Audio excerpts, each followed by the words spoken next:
Here a worker is shifting low-temperature oily water into a settling tank filled with high-temperature waste oil.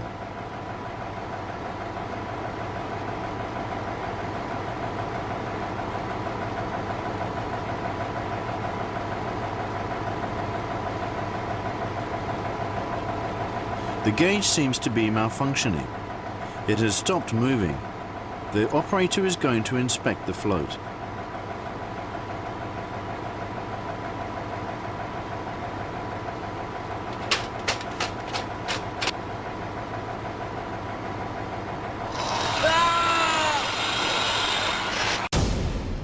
What happened?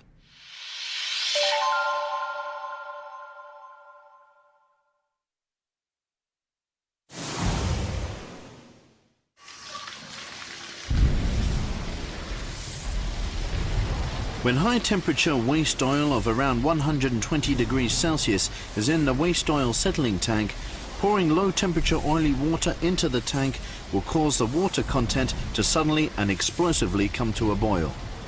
The oil surface gauge is connected to the float inside the tank, but its movement can be clogged by dust and/or filth inside the tank. Even when a gauge malfunctions, never rush to repair it. It's extremely dangerous.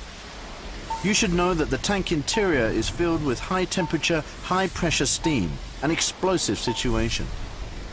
Do not shift low-temperature oily water into the high-temperature tank, and proceed with repair of the waste oil tank float gauge only after conducting risk assessment to confirm that the tank has been cooled down sufficiently.